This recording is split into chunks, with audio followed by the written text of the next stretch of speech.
निखाराची वाट सुरू झाली बरं. शिव शंकर शंभो.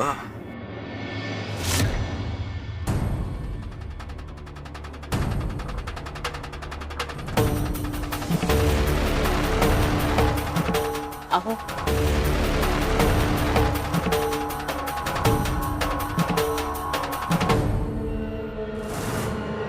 राम कृष्ण हरे.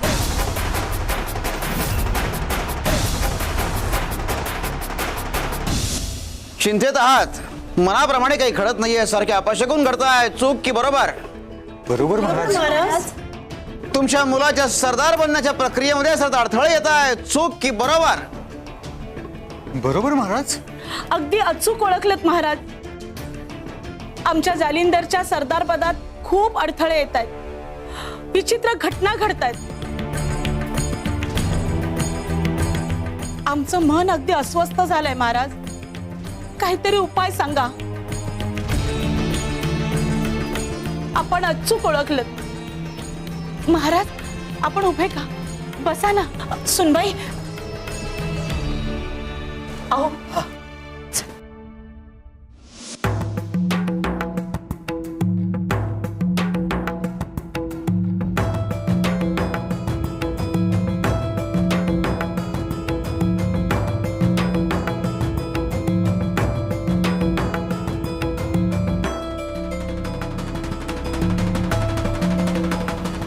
महाराज फलाहार.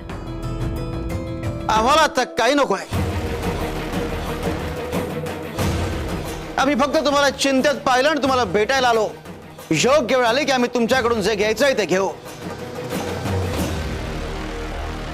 अलख निरंजन, हात पुढे कर.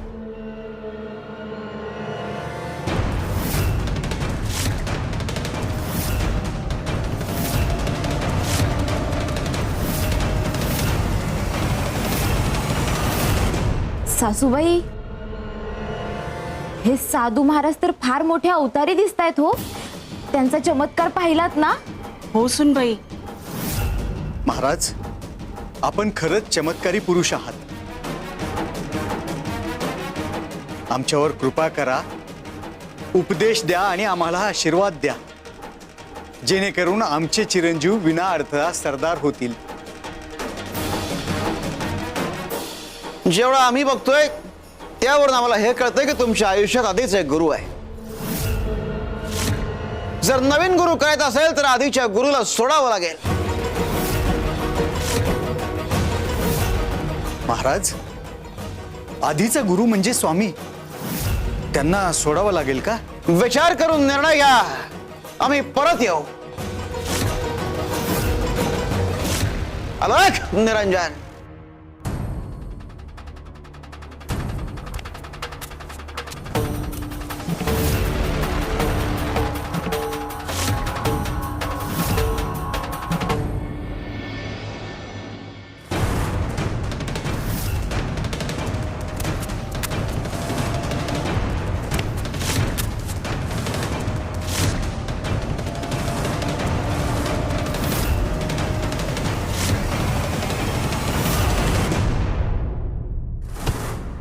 काय ग?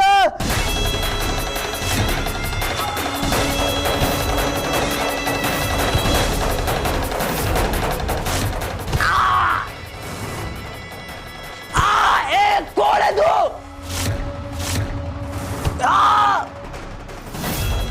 का मारतोयस?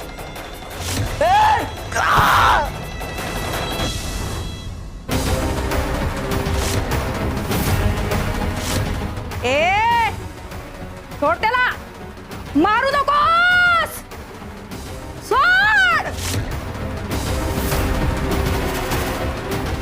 मारू नका. मारू नका.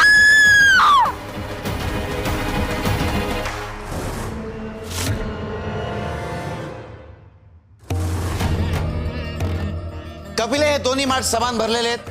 हो, पण आम्हाला एका माठात पाणी जास्त हवंय. मग काय करशील? सोपं आहे स्वामी, आत्ता करून आणते.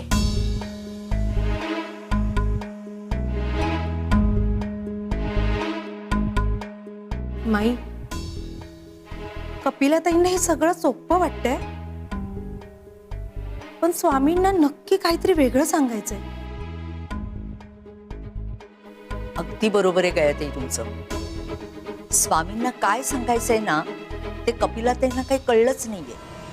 जरा सुद्धा विचार न करता उत्साहाच्या भरात गेल्या लगेच तरातरा निघून.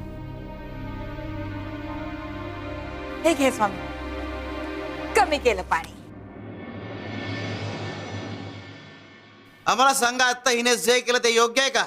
नाही स्वामी. बाळा, तू काय केलं असतास?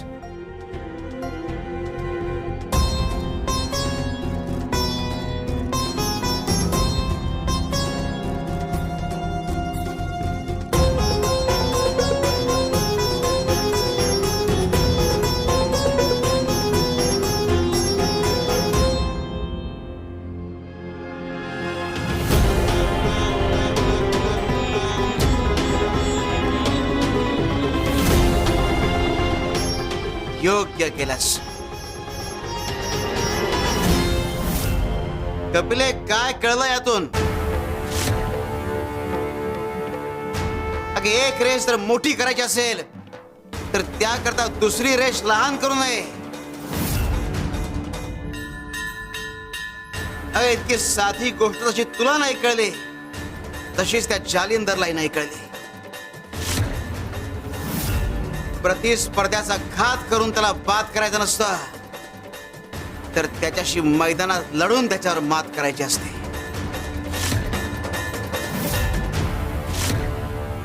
शिव शंकर शंभो.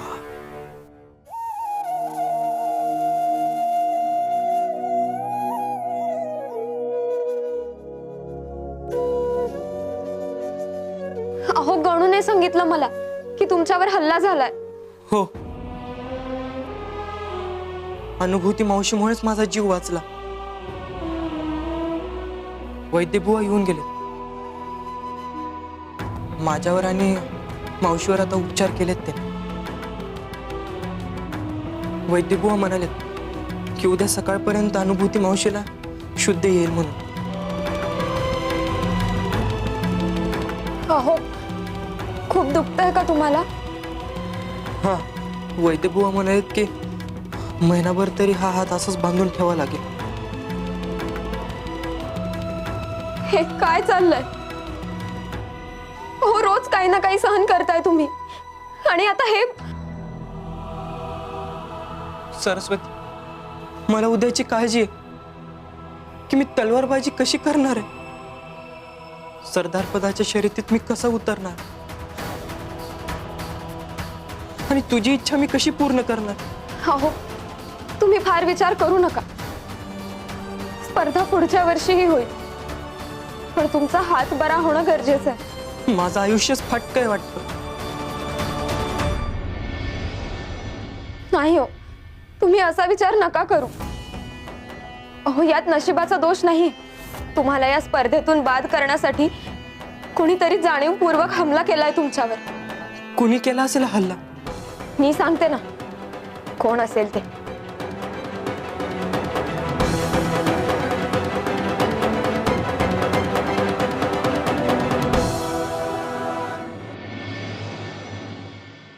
त्यांना भीती वाटली असेल तुम्ही त्यांना हरवाल म्हणून.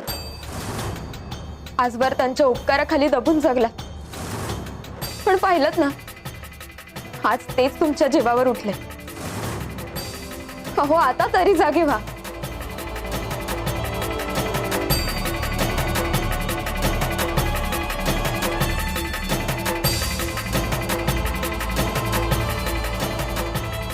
स्वामी, यांच्यावरचा अन्याय थांबवा.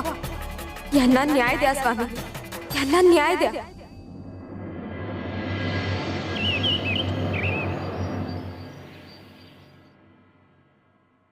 अलोक निरंजन, अन्याय दूर सारून न्याय करणार, अधर्माच्या वाटेवरून धर्माच्या वाटेवर नेणार, सगळ्यांचा न्याय करणार.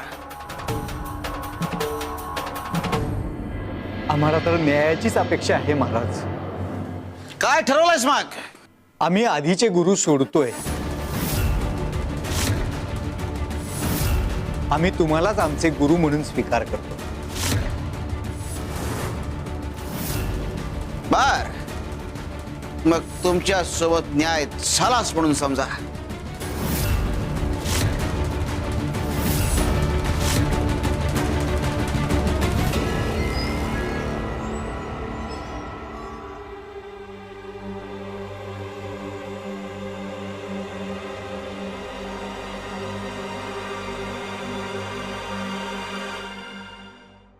दत्तगुरु महाराज आम्हाला माफ करा.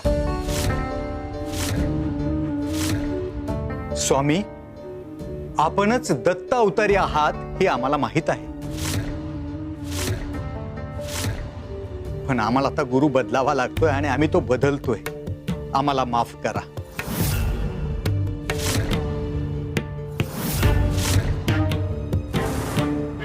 आता हेच साधू महाराज आमचे नवीन गुरु असतील, हेच आमचं आयुष्य सुधारतील. माफ करा आम्हाला.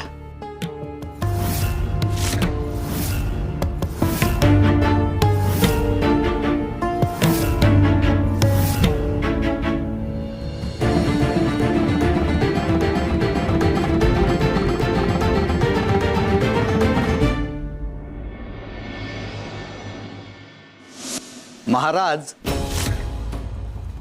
हे आमचे आधीचे गुरु.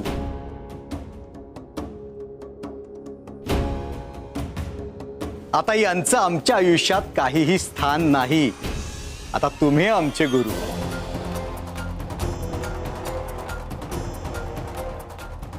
कारभारीनबाई, ही मूर्ती आता तुळशी वृंदावनापाशी ठेवा. नंतर आम्ही ती नदीत विसर्जन करू. बर. थांबा मोठ्या मालकीनबाई.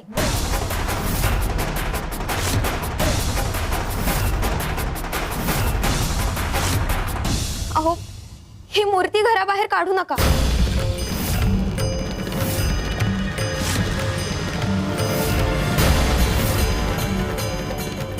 जसं गुरुतत्व एकच असतं, तसं सगळे गुरु एकच असतात.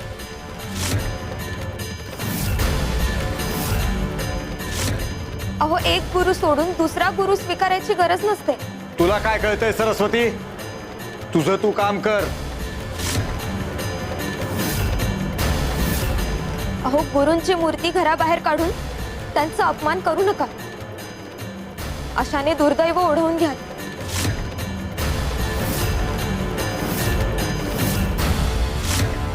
हे बघ, तू या घरची मोलकरीण आहेस, मालकीण नाही. आम्हाला शिकवायला जाऊ नकोस.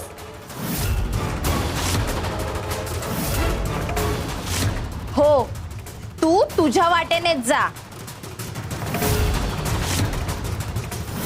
या घरात काय ठेवायचं आणि काय नाही हे आम्ही ठरवणार. हो बाजूला. माझ्या नवऱ्यावर आणि माझ्यावर तुम्ही अन्याय करताय, तो आम्ही सहन करतोय.